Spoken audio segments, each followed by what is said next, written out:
नगर निगम में कम राजस्व वसूली करने वाले राजस्व निरीक्षकों को कारण बताओ नोटिस जारी किया गया। भानतलैया, घंटाघर और संभाग क्रमांक 16 के राजस्व निरीक्षकों का कार्य संतोषजनक नहीं मिला, जिसकी वजह से नोटिस जारी किए गए। शराब की तस्करी में लिप्त 2 आरोपियों को खमरिया और ग्वारीघाट थाना पुलिस ने गिरफ्तार कर उनके कब्जे से 222 लीटर कच्ची शराब और 3 मोटरसाइकिल जब्त की।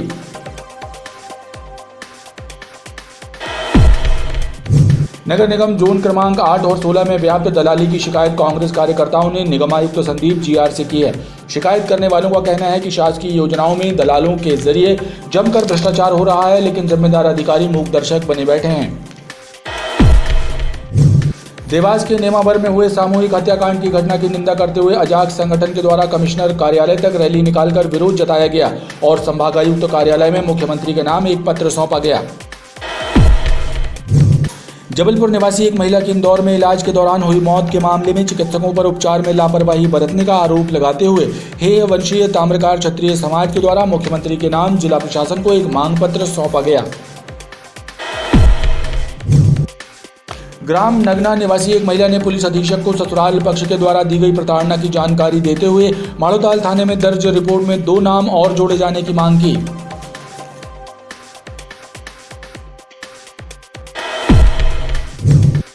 स्वच्छ भारत अभियान के तहत शौचालय निर्माण की योजना को किस कदर पलीता लगाया जा रहा है, इसका प्रमाण देखने मिला उमरिया सिमरा गांव में, जहां पर शौचालयों का निर्माण न होने से महिलाएं आज भी खुले में शौच के लिए जाने पर मजबूर हैं। बरगी नगर में एक सराफा व्यापारी के घर पर एसी लगाकर लौट रहे कार सवार युवकों ने बरगी डैम के पास जमकर पार्टी की और वापस लौटे वक्त चरगमा के ग्राम बिजौरी के पास कार अनियंत्रित होकर खेत में पलट गई।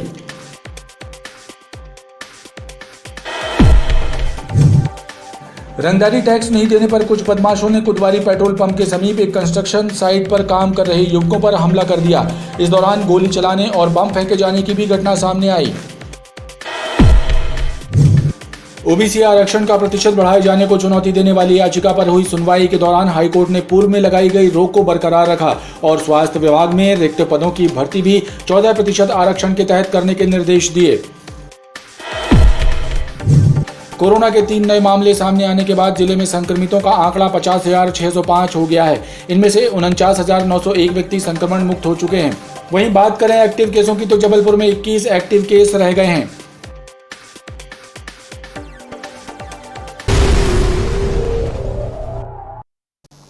नमस्कार, बीटीवी न्यूज में स्वागत है आपका। इस बुलेटिन के साथ मैं हूं कृष्ण कुमार और आइए इस बुलेटिन की शुरुआत करें। उससे पहले नजर डालते हैं हेडलाइंस पर। जीसीएफ से रिटायर्ड अविवाहित 65 वर्षीय वृद्ध की घर में मिली लाश, गले में चोट के निशान, घर से 2 मोबाइल भी गायब। हत्या का अंदेशा, शव को पोस्टमार्टम के लिए भेज मामले की जांच में जुटी आधारताल पुलिस। बरगी थाना अंतर्गत ट्रक ने मारी एएसआई को टक्कर, घायल एएसआई को इलाज के लिए निजी अस्पताल में किया गया भर्ती। देर रात हुए एक्सीडेंट की सूचना पर कार्यवाही करने घटनास्थल पहुंचे थे एएसआई। ट्रक ने घायलों को लेने आई 108 एम्बुलेंस को भी टक्कर मारी। और मदन महल और जबलपुर रेलवे स्टेशन के बीच सिग्नल पर खड़ी किसान स्पेशल ट्रेन से अज्ञात चोरों ने कीमती अनार की पेटियां की चोरी। आरपीएफ ने चोरों द्वारा ट्रेन से चोरी कर उतारी गई अनार की पेटियां की जब्त। अज्ञात लोगों के विरुद्ध प्रकरण दर्ज कर जांच में जुटी आरपीएफ की टीम।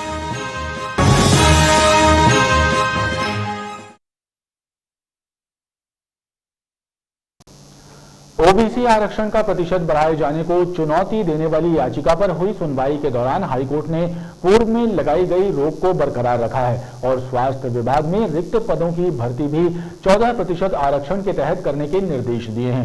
वहीं राज्य शासन की ओर से महाधिवक्ता पुरुषेंद्र कौरव द्वारा ओबीसी वर्ग के लिए गठित आदेश की अनुशंसाओं की रिपोर्ट पेश की गई और आरक्षण की सीमा बढ़ाने की आवश्यकता बताई। ओबीसी आरक्षण 14% से बढ़ाकर 27% किए जाने के मामले को चुनौती देने वाली याचिका पर हाईकोर्ट में हुई सुनवाई के दौरान राज्य शासन की ओर से महाधिवक्ता पुरुषेंद्र कौरव द्वारा ओबीसी वर्ग के लिए पूर्व में गठित किए गए आयोग की रिपोर्ट और शासकीय सेवाओं में नियुक्ति संबंधी डेटा भी पेश किया गया है और अन्य पिछड़ा वर्ग की वर्तमान परिस्थितियों को ध्यान में रखते हुए आरक्षण का प्रतिशत बढ़ाने की आवश्यकता बताई गई है। मध्य प्रदेश में जिन जातियों को ऑलरेडी ओबीसी डिक्लेयर किया हुआ है उन्हीं को 14% से 27% पर ले जाने का काम किया है, नंबर 1। नंबर 2, जो सुप्रीम कोर्ट का फैसला है इंदिरा साहनी का, तो उस प्रकरण में भी सुप्रीम कोर्ट ने ये कहा था कि विशेष परिस्थितियों में 50% की सीमा को लांघा जा सकता है, और उस सिद्धांत को मराठा रिजर्वेशन के केस में भी एज इट इज उसको अफर्म किया है, उसको अफेल्ड किया है, उसमें कोई इंटरफेरेंस नहीं हुआ है। तो अर्थात 50% की सीमा को लांघे जाने की परिस्थितियां, विशेष परिस्थितियां मध्य प्रदेश के अंदर विद्यमान हैं, ऐसा सरकार का स्पष्ट मत है। हालांकि मामले में कोर्ट ने पूर्व में लगाई गई रोक बरकरार रखी है और स्वास्थ्य विभाग में रुकी भर्तियों को 14% आरक्षण के तहत भरे जाने के निर्देश दिए हैं। इस मामले में अगली सुनवाई 10 अगस्त को होगी। नगर निगम में कम राजस्व वसूली करने वाले राजस्व निरीक्षकों को कारण बताओ नोटिस जारी किया गया। भानतलैया, घंटाघर और नया संभाग क्रमांक 16 के राजस्व निरीक्षकों का कार्य संतोषजनक नहीं है, जिसकी वजह से नोटिस जारी किए गए हैं। निर्धारित राजस्व वसूली लक्ष्य की तुलना में कम वसूली करने वाले 3 राजस्व निरीक्षकों और 10 सहायक राजस्व निरीक्षकों को नगर निगम कमिश्नर संदीप जीआर के निर्देश पर कारण बताओ नोटिस जारी किए गए हैं। जिन संभागों के राजस्व निरीक्षकों को नोटिस जारी हुए हैं उनमें भानतलैया, घंटाघर और संभाग क्रमांक 16 शामिल हैं। लोक अदालत का भी आयोजन था, इसके बाद भी जिन लोगों की वसूली का प्रतिशत बहुत कम रहा है उन 3 संभाग के राजस्व निरीक्षक संभाग क्रमांक 8, 16 और 12 इन तीनों को शोकाज नोटिस जारी किया गया है। 24 घंटे में उनसे जवाब मांगा गया है। और इसी तरह से 79 जो वार्ड्स थे उनमें से 10 जिनकी बहुत पुअर परफॉर्मेंस थी उन टैक्स कलेक्टरों को भी नोटिस जारी किया गया है और 24 घंटे के अंदर उनसे जवाब मांगा गया है। संतोषप्रद जवाब नहीं होने पर उनके विरुद्ध कड़ी कार्रवाई की जाएगी। जबलपुर नगर निगम के 79 वार्डों में से कुछ वार्ड तो ऐसे हैं जहां करदाताओं से टैक्स जमा कराना बेहद मुश्किल कार्य है। अब उन वार्डों में टैक्स वसूली की नई योजना बनाए जाने की तैयारी है।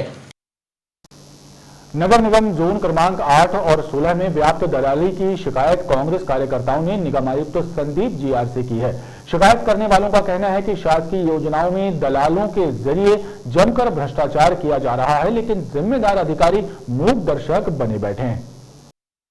कांग्रेस कार्यकर्ताओं ने विरोध प्रदर्शन करते हुए एक शिकायत पत्र संदीप जीआर को सौंपा है, जिसमें आरोप लगाया गया है कि भानतलैया स्थित संभाग क्रमांक 8 और 16 के कार्यालय में दलालों का बोलबाला है। शासकीय योजनाओं को दलालों के जरिए चलाया जा रहा है, जिसमें जमकर भ्रष्टाचार हो रहा है। मजदूरी कार्ड और संबल योजना सहित सभी योजनाओं में पैसों का लेन देन हो रहा है। बंद करो, बंद करो। निगम प्रशासन मुर्दाबाद, मुर्दाबाद, मुर्दाबाद। निगम प्रशासन मुर्दाबाद, मुर्दाबाद, मुर्दाबाद। भानतलैया 8 नंबर जोन और 16 नंबर जोन में पूरे तरीके से दलालों का कब्जा है।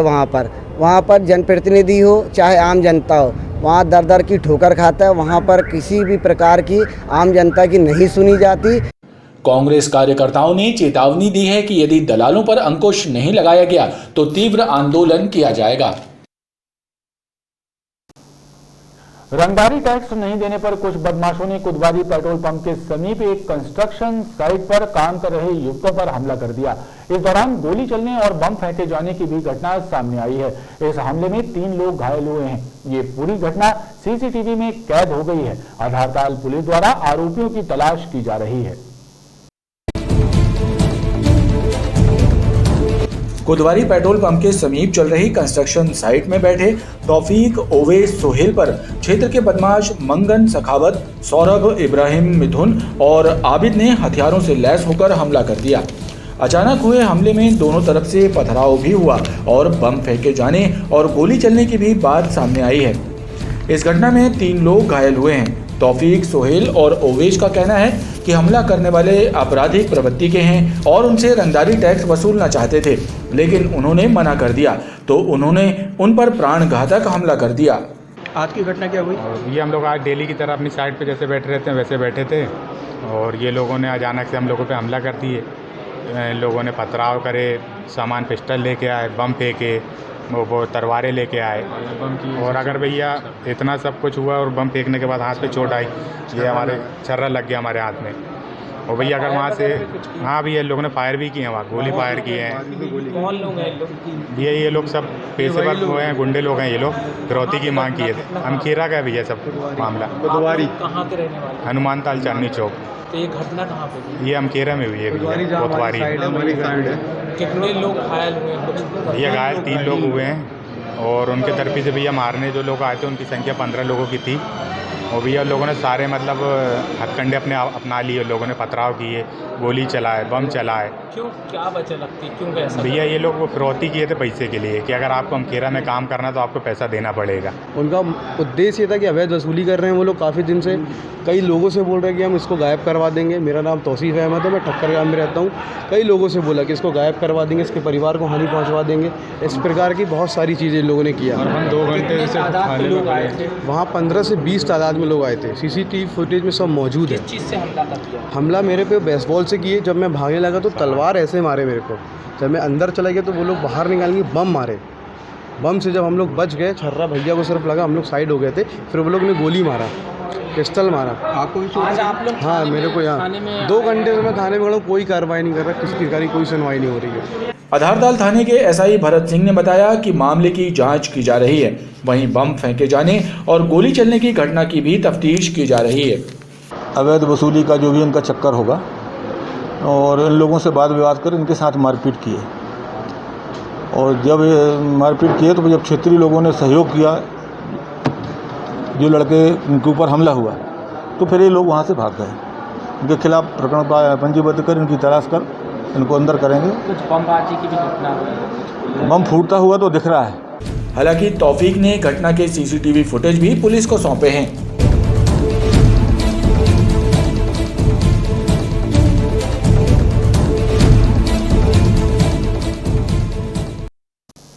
पेट्रोल डीजल मूल्य वृद्धि के खिलाफ युवा कांग्रेस ने कांचघर से अंबेडकर चौक तक साइकिल रैली निकालने की घोषणा की थी, लेकिन पुलिस रैली शुरू होने से पहले ही धारा 144 का हवाला देते हुए युवा कांग्रेस कार्यकर्ताओं को गिरफ्तार कर लिया। भीड़ को रोकने के लिए वाटर कैनिंग का उपयोग भी पुलिस द्वारा किया गया, जिसके चलते चौराहे पर देर तक हंगामा मचा रहा।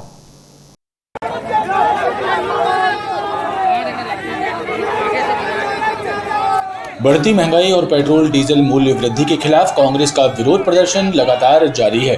इसी कड़ी में युवा कांग्रेस कार्यकर्ताओं ने कांचघर चौक से अंबेडकर चौराहे तक साइकिल रैली निकालने की घोषणा की थी, लेकिन रैली प्रारंभ होने से पहले ही पुलिस ने कोविड प्रोटोकॉल और धारा 144 का हवाला देते हुए 100 से ज्यादा युवा कांग्रेस कार्यकर्ताओं को गिरफ्तार कर लिया। भीड़ को रोकने के लिए पुलिस ने हल्का बल प्रयोग और वाटर कैनिंग भी की।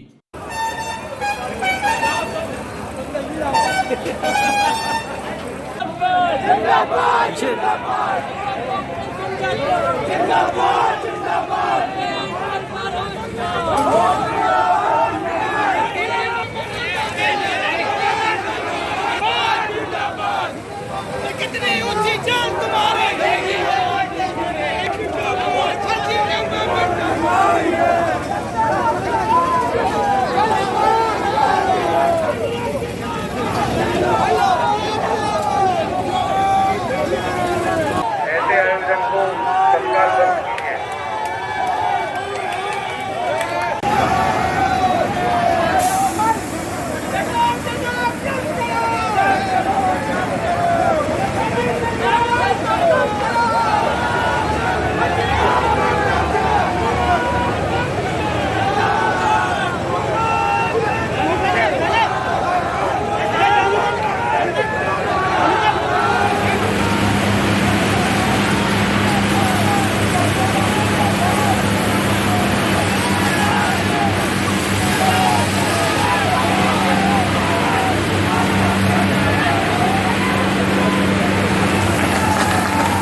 कोविड-19 के चलते धारा 144 लागू है। कोई भी आम जलसा जुलूस सभा नहीं की जा सकती है, इसलिए इनको रोका गया है। इनको ये पहले से हिदायत दी गई है और लगातार हिदायत दी जा रही है कि कोई भी जुलूस या रैली या सभा नहीं होगी, और ऐसा अगर वो करते हैं तो विधि अनुसार तो कार्रवाई की जाएगी। युवा कांग्रेस कार्यकर्ताओं ने आरोप लगाया कि महंगाई को रोकने में केंद्र और राज्य सरकारें नाकाम हो रही हैं, जिसके चलते सामान्य आदमी का जीना मुश्किल हो रहा है।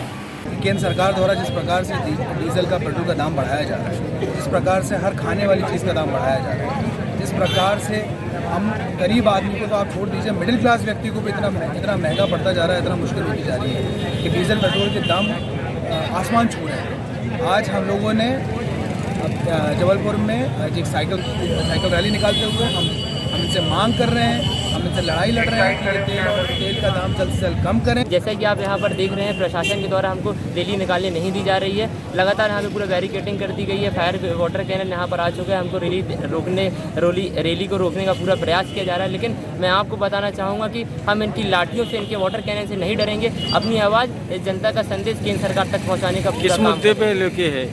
विरोध प्रदर्शन के चलते कांचघर चौराहे पर देर तक हंगामा मचा रहा, जिसकी वजह से यातायात भी बाधित रहा। देवास के नेमावर में हुए सामूहिक हत्याकांड की घटना की निंदा करते हुए अजाक्स संगठन के द्वारा कमिश्नर कार्यालय तक रैली निकालकर विरोध जताया गया और संभागायुक्त कार्यालय में मुख्यमंत्री के नाम एक पत्र सौंपा गया।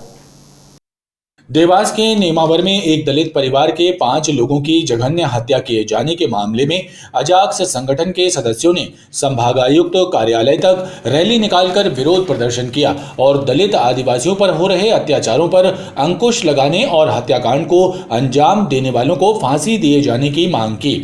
जो दोषी लोग हैं उन पर कार्रवाई की हमने मांग की और हमें कुछ ऐसा भी प्रतीत हुआ कि वहाँ के पुलिस प्रशासन, पुलिस अधीक्षक और थाना प्रभारी जिनके निकटतम वो वहाँ के जो दोषी लोग पाए गए, और ऐसा लगता है कि प्रशासन उन पर कार्रवाई करने में कहीं ना कहीं कुछ हीला हवाली कर रही है। हमने मांग की है कि जो प्रशासन, मतलब पुलिस अधीक्षक वहाँ पे और टीआई, इन पे भी कार्रवाई हो। आज दिनांक तक मुलजिम गिरफ्तार नहीं हुए। ये आज़ादी के बाद में ऐसा कानून है, जो बाबा साहब ने जो कानून बनाया, सबको अधिकार और सबको स्वतंत्र अपना हक दिया है, लेकिन आज भी हम अपने हक के लिए मारे मारे घूम रहे हैं और जो हमारे समाज के लोगों की हत्या हो रही है और बलात्कार हो रहे हैं, इसको शासन और माननीय मुख्यमंत्री इस पर ध्यान दें। अजाक्स ने मृतकों के परिजनों को मुआवजा देने की भी मांग की है। जबलपुर निवासी एक महिला की इंदौर में इलाज के दौरान हुई मौत के मामले में चिकित्सकों पर उपचार में लापरवाही बरतने का आरोप लगाते हुए है वंशीय ताम्रकार क्षत्रिय समाज के द्वारा मुख्यमंत्री के नाम जिला प्रशासन को एक मांग पत्र सौंपा है। मिलौनीगंज में रहने वाले प्रियांक पैगवार ने बताया कि उसकी पत्नी काजल का मायका इंदौर में है, लिहाजा उसकी डिलीवरी भी वहीं के मेट्रो अस्पताल में 29 जून को हुई और उसके बाद काजल तेज दर्द से तड़पने लगी। चिकित्सकों ने उसे चौइथराम अस्पताल रेफर कर दिया और वहां पर 6 जुलाई को उसकी मौत हो गई। प्रियांक ने चिकित्सकों पर इलाज में कोताही बरतने का आरोप लगाते हुए मुख्यमंत्री से उचित कार्रवाई करने की मांग की है। 6 जुलाई को चौइथराम हॉस्पिटल इंदौर में वो एक्सपायर हो गई सुबह। ये सब डॉक्टरों की लापरवाही की वजह से, क्योंकि वो बार बार शिकायत करती रही, मेरे को दर्द ज़्यादा हो रहा है, दर्द ज़्यादा होता है। मैडम लोग ने उसका सही ट्रीटमेंट नहीं किया, वहाँ पे बहुत लापरवाही हुई डॉक्टरों के द्वारा। क्या चाहते हैं? मैं चाहता हूँ कि ये चारों डॉक्टरों के खिलाफ कड़ी से कड़ी सज़ा दी जाए इनको और इनका लाइसेंस रद्द किया जाए। आज मेरी पत्नी के साथ हुआ है, कल किसी और की पत्नी बहन के साथ ये घटना ना की जाए हो पाए, इसके लिए अपन यहाँ पे जबलपुर कलेक्टर कार्यालय में ज्ञापन दिया गया है। ताम्रकार समाज ने इस मामले की निष्पक्ष जांच कराने पर जोर दिया है। कोरोना के 3 नए मामले सामने आने के बाद जिले में संक्रमितों का आंकड़ा 50,605 हो गया है। इनमें से 49,901 व्यक्ति संक्रमण मुक्त हो चुके हैं। तो वहीं बात करें एक्टिव केसों की, तो जबलपुर में 21 एक्टिव केस रह गए हैं। 6,233 सैंपलों की जांच रिपोर्ट में से केवल 3 लोगों में कोरोना की पुष्टि हुई है, जिसके बाद जिले में संक्रमण दर 0.04% हो गई है। वहीं एक व्यक्ति के स्वस्थ होने के बाद संक्रमण मुक्त हो चुके व्यक्तियों का आंकड़ा 49,901 हो गया है। राहत की बात यह है कि 24 घंटे के दौरान जिले में एक भी मरीज की मौत कोरोना से नहीं हुई है। ग्राम नगना निवासी एक महिला ने पुलिस अधीक्षक को ससुराल पक्ष के द्वारा दी गई प्रताड़ना की जानकारी देते हुए माड़ोताल थाने में दर्ज रिपोर्ट में 2 नाम और जोड़े जाने की मांग की। ग्राम नगना में रहने वाली श्रद्धा पटेल ने एसपी कार्यालय में एक शिकायत देते हुए बताया कि उसका विवाह 9 वर्ष पूर्व कशिलेश के साथ हुआ था और उसे दहेज के लिए प्रताड़ित किया गया और उसका गर्भपात भी करवा दिया गया, जिसके बाद मामला माड़ोताल थाने पहुंचा और फिलहाल न्यायालय में विचाराधीन है। महिला का कहना है कि रिपोर्ट में 2 लोगों के नाम रह गए हैं। पुलिस द्वारा उनके नाम एफआईआर में नहीं जोड़े गए हैं। यही क्या कहते हैं, हमारे पति 5 महीने का उसने अबॉर्शन कराया है और मैं उसमें नाम ऐड करवाना चाहती हूँ। कोई नाम ही ऐड नहीं हो रहे हैं, ना ही कोई लोग थे उसमें शामिल। उसमें 4 से 5 लोग। कौन कौन शामिल थे उसमें? नंद है, सास ससुर हैं और उनका एक भाई है। किस हॉस्पिटल में आप? शिशु मंगल हॉस्पिटल में। आज आप कहाँ हैं? अभी तो मैं अपनी दीदी के यहाँ हूँ। एसपी से क्या चाहते, क्या गुजारिश आपने की? वो यही कि वो मेरी मदद करे, हेल्प करे, केस आगे बढ़ाए, कोई कार्रवाई करे। इनकी ऑलरेडी 498A 313 323 का मुकदमा थाना माड़ोताल में कायम है। इनकी कुछ शिकायत मिली थी, इसकी जांच की जा रही है और इसमें विधिवत कार्रवाई करेंगे। इस मामले में एसपी सिद्धार्थ बहुगुणा ने मामले की जांच कर कार्रवाई का भरोसा दिलाया है। स्वच्छ भारत अभियान के तहत शौचालय निर्माण की योजना को किस कदर पलीता लगाया जा रहा है, इसका प्रमाण देखने मिला उमरिया सेमरा गांव में, जहां पर शौचालयों का निर्माण न होने से महिलाएं आज भी खुले में शौच के लिए जाने को मजबूर हैं। कलेक्ट्रेट कार्यालय पहुंचे ग्रामीणों ने शौचालय का निर्माण कराए जाने सहित अन्य मूलभूत सुविधाएं प्रदान करने की मांग की है। ग्राम पंचायत सेमरा और उमरिया के ग्रामवासी मूलभूत सुविधाओं से वंचित हैं। कलेक्ट्रेट कार्यालय पहुंचे ग्रामीणों ने बताया कि गांव में पानी की किल्लत है और उन्हें गंदा पानी पीने के लिए मजबूर होना पड़ रहा है। वहीं महिलाओं ने कहा कि शौचालयों का निर्माण न होने से उन्हें आज भी खुले में शौच के लिए जाना पड़ता है। इस संबंध में सरपंच सचिव से भी कई बार बातचीत की गई, लेकिन उन्होंने तवज्जो नहीं दी। हम उमरिया से ही, हमारे गांव में शौचालय भी नहीं बनी, न मकान भी नहीं, पानी की साधन भी नहीं। सरपंच सचिव से बोलते हो तो क्या बोलते हैं? भी बोलते हैं कि नहीं बनेगा यहाँ पर। तो आप लोग कब से परेशान हो वहाँ पे? किस तरह? हम 6 साल से परेशान हैं। हमारे यहाँ समस्या एक तो मकान नहीं आ रहे, एक ही मकान नहीं आए हैं और पानी की सुविधाएं बिल्कुल नहीं है। किसानों से पानी लेना पड़ रहा है और लैट्रिन भी जो पहले सचिव ने बनवाई थी अपने, उससे तो वो पूरी टूटी पड़ी हैं। लोग सारे बाहर जा रहे हैं, किसानों से पानी लेते हैं, 100 रुपये महीने सब लोग देते हैं, तब पानी की व्यवस्था होती है, वो भी जिस दिन बिजली है तो पानी है। ग्रामीणों का आरोप है कि प्रधानमंत्री आवास योजना के तहत उन्हें राशि का भी भुगतान नहीं किया गया है। बरगी नगर में एक सराफा व्यापारी के घर पर एसी लगाकर लौट रहे कार सवार युवकों ने बरगी डैम के पास जमकर पार्टी की और वापस लौटते वक्त चरगवा के ग्राम बिजौरी के पास कार अनियंत्रित होकर खेत में पलट गई। इस हादसे में चारों युवकों को चोटें आई हैं। चरगवा रोड पर ग्राम बिजौरी के समीप एक कार दुर्घटना में कार में सवार 4 लोगों को चोटें आई हैं और उन्हें उपचार के लिए अस्पताल में भर्ती करवाया गया है। बताया जा रहा है कि नरसिंहपुर बरगी रेलवे फाटक के पास रहने वाला राजा विश्वकर्मा, राजा राय, राहुल और छोटू बरगी नगर में एक सराफा व्यापारी के यहाँ एसी लगाकर वापस लौट रहे थे और रास्ते में डैम के पास पार्टी मनाई और घर वापस लौटते वक्त ये हादसा हो गया। शराब की तस्करी में लिप्त 2 आरोपियों को खमरिया और ग्वारीघाट थाना पुलिस ने गिरफ्तार कर उनके कब्जे से 222 लीटर कच्ची शराब और 3 मोटरसाइकिलें जब्त की हैं।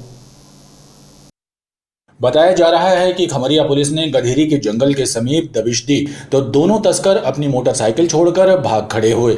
वहीं ग्राम हिनौता में पुलिया के पास खड़े शराब तस्कर को गिरफ्तार किया गया, उसका नाम कार्तिक बताया जा रहा है। वहीं ग्वारीघाट पुलिस ने भटौली से एक शराब तस्कर को गिरफ्तार किया जिसका नाम कल्लू चौधरी है। पुलिस ने उसके विरुद्ध मामला दर्ज कर कार्रवाई शुरू कर दी है। इस प्रकार 3 अलग अलग कार्रवाई में कुल 222 लीटर कच्ची शराब बरामद की गई है।